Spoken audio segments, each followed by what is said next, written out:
Running and weightlifting, it is the best combo.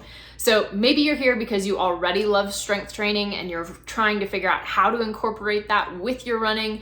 Maybe you're here because you run and you keep hearing us talk about the fact that if you will lift heavy, it will improve everything. Either way, I'm glad you're here.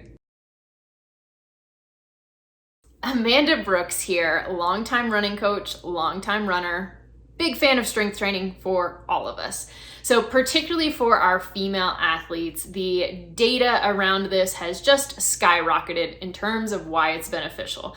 I have extolled the virtues of this before, so I will not plaster you with them today. Instead, I just want to give you some easy moves that you can start doing right now to test this out for yourself.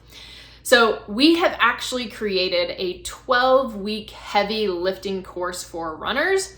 I'm going to introduce you to Coach Caitlin, who helped create and film all of that, and then she's going to show you 5 moves that you can do at home right now. You're going to see that the basics work and you can absolutely do this. Hey, Coach Caitlin here. I have been a certified personal trainer and strength coach for about 7 years now, teaching at places like local gyms and also F45. I have been a run coach for 5+ years now, and I'm super excited to bring these strength moves to you to up your running performance game.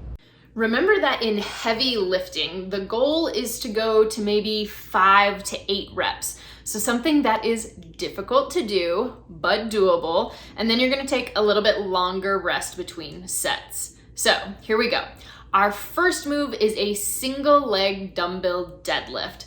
This is amazing for runners because we are building up that glute strength and stability. Exactly what you need when you are hopping from leg to leg. Our second move is a Renegade Row. So from that plank position, everything fully contracted, you're going to be pulling up into a row position. And remember, there we're sort of thinking about dumbbell back towards your hip. So not straight up at your chest, but kind of back towards your hip.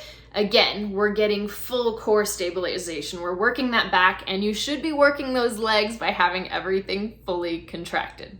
And now we have a bench supported dumbbell row. So again, we're doing something that's single-sided. This really helps you to find any weaknesses that you might have and correct them. So in this, same thing, hand on bench, and then we are focusing on rowing back. So hand again towards that hip. It's gonna feel different, and you should go a lot heavier in this one than you were able to do from that plank position. That plank position is a lot more stability, a lot more core. This should be a lot more back. Next up, we are doing a back squat. So she is using a barbell, but if you have dumbbells, you can hold them just up at your shoulders in front of you. So the goal here is to think about pushing your butt back as though you are sitting into a chair.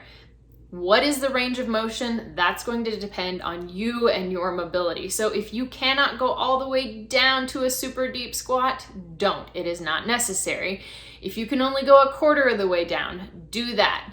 Continue working on your range of motion and your mobility. Our final move we didn't do a video for because you know what it is.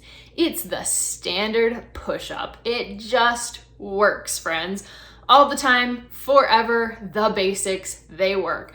So for our push-up, what I want you to think about is if you've been doing them from your knees, instead head on over and put your hands on that weight bench.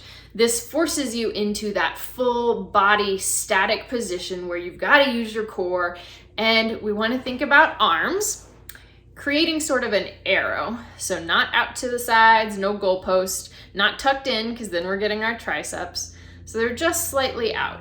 So it's like from your head to your elbows is a little bit of an arrow.